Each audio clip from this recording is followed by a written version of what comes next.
Let's take a look at this problem. It says simplify each expression using the products to power rule.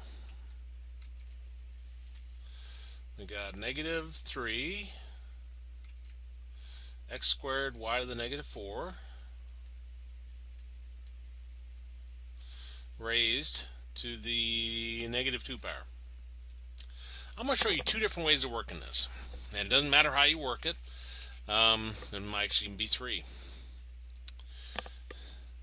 It should be called the distributive property of exponents, but if everything inside your parentheses is either multiplication or division, and you're raising the parentheses to a power, you can take everything inside of that power.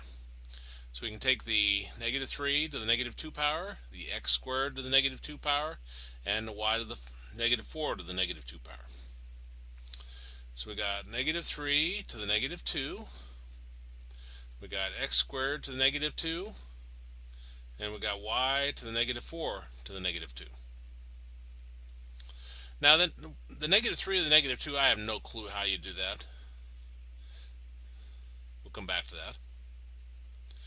Now here we're raising one exponent to another exponent, so you multiply the exponents together. 2 times negative 2 is negative 4. Same thing here. We're raising one exponent to another exponent, so you multiply them together. Negative 4 times negative 2 is 8. Now we have some negative exponents.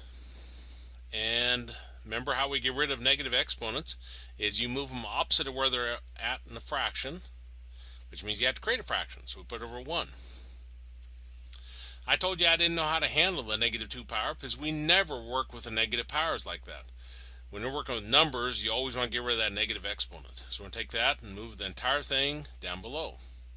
And we'll take this x to negative 4 and move it down below. Now the y to the 8th I don't have to move because it's got a positive power. The negative 3 to the negative 2 becomes negative 3 to the positive 2. Notice that the negative 3 does not change, only the sign of the exponent. The x to negative 4 becomes x to the positive 4.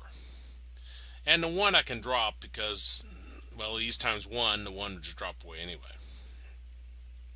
So then we have y to the 8th over negative 3 squared.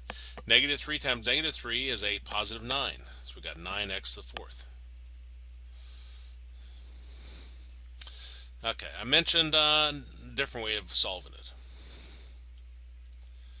Depending upon which semester you catch me, I'd do it one way or the other.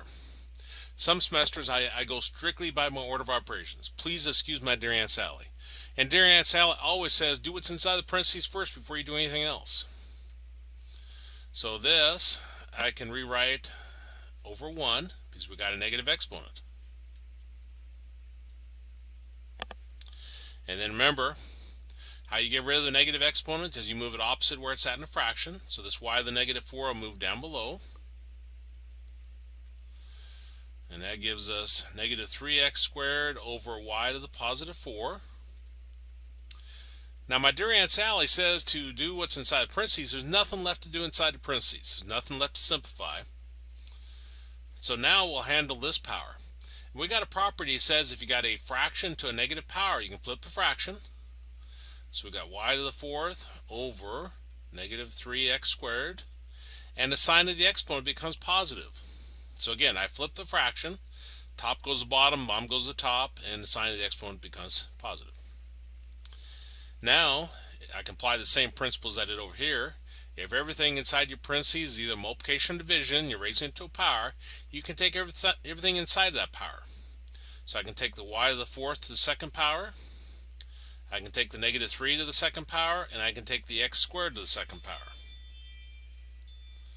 So we're going to have y to the 4th to the 2nd power, we'll have negative 3 to the 2nd power, we'll have x squared to the 2nd power.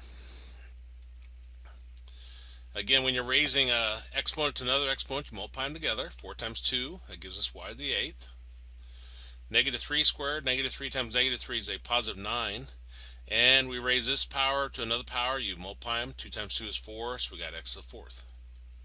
And you see we come up with the same answer as the other way. Really, there's no right or wrong on these if you just follow your properties. You can't make up your own. You do have to use a valid property, but all of them should lead you to the same path.